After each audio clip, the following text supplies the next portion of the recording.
Okay, so the first question, what can we do to stop maybe that kind of mentality of just being happy once you kind of get a little bit of enough?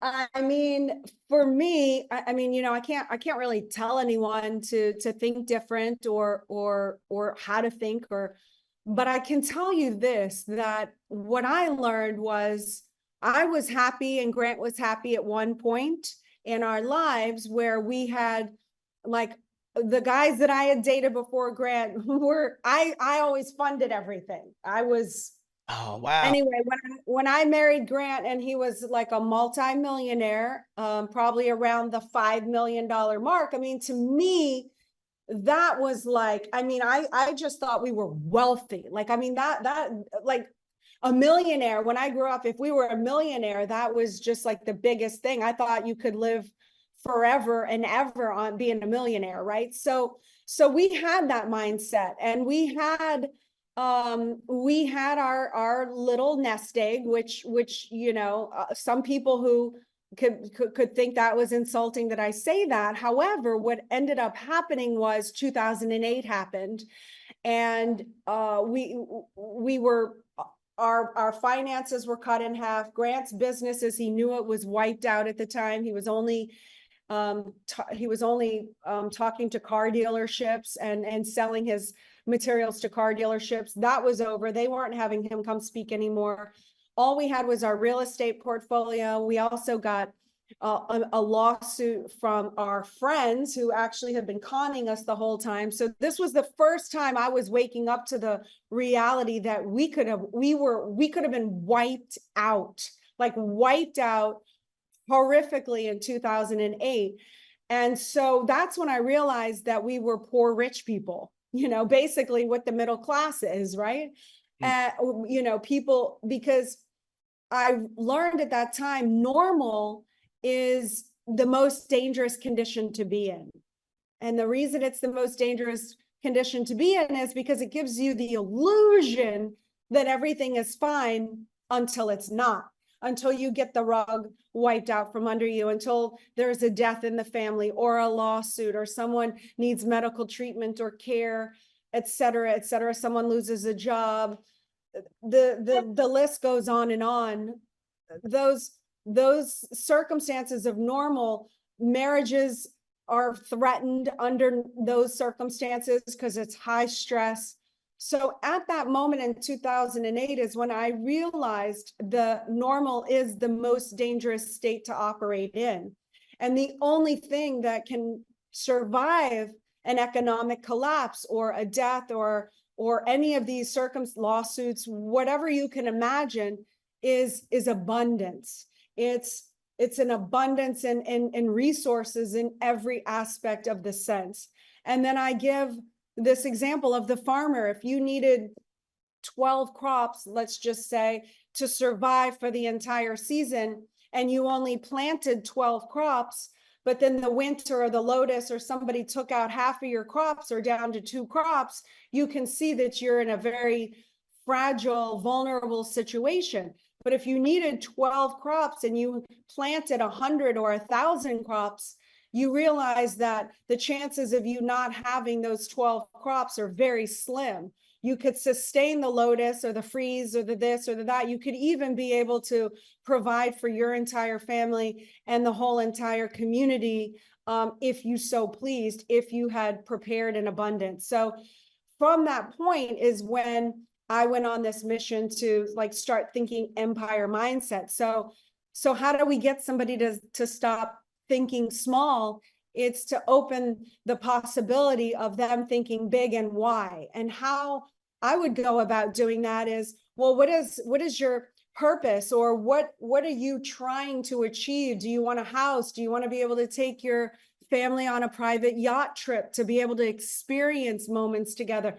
Do you want to be able to fund college? Do you want to be able to buy your parents a home? Like, what is it really going to take? Then you would have to go beyond that number to be able to fall short and able to actually hit that number. So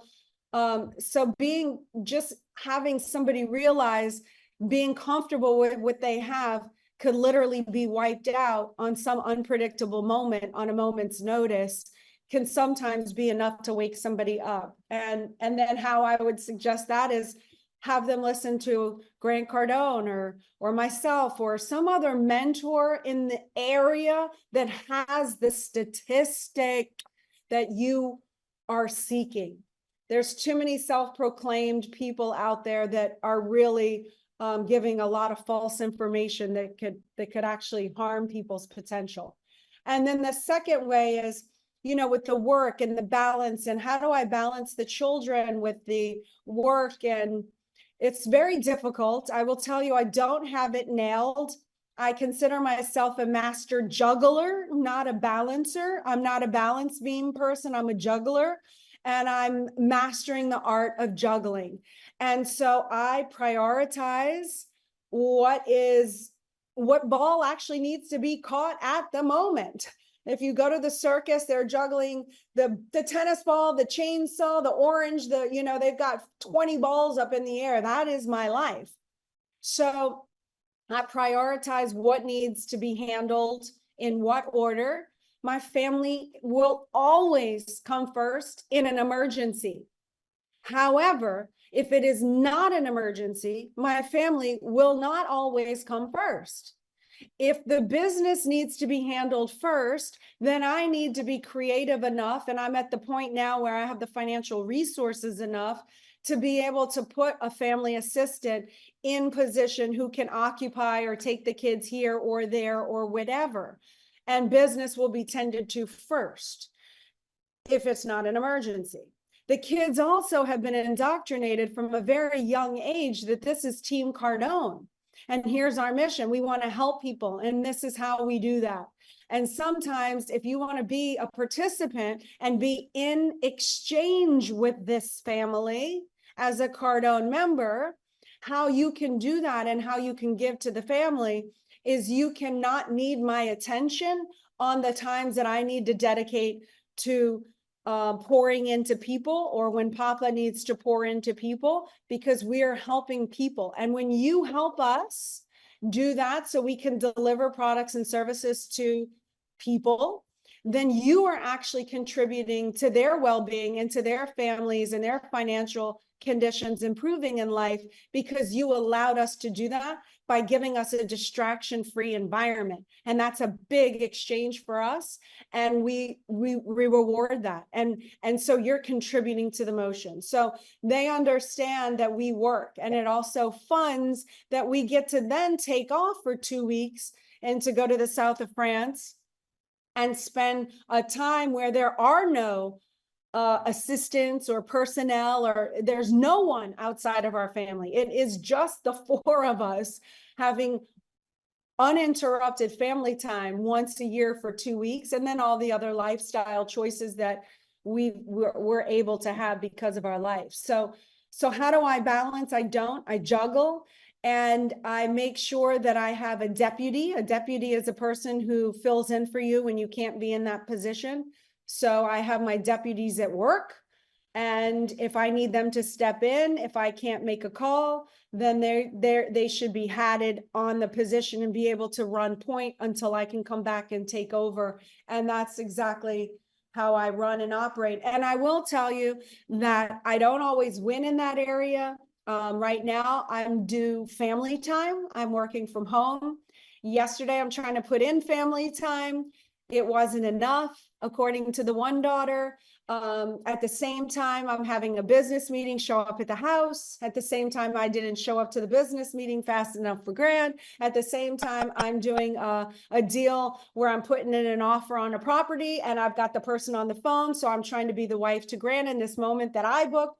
So sometimes it does get a little overwhelming and stressful, and not everyone is happy. And I just try to do the best that I can and reorganize the time to not have a flap. I call those flaps in going forward. And then I just, like today, I'm working from home because I reorganized my calendar to be able to take Sabrina where she needed to go to handle her things. I didn't want to pass that off to the family assistant because I need family, daughter, mother time right now. So that's how I do it.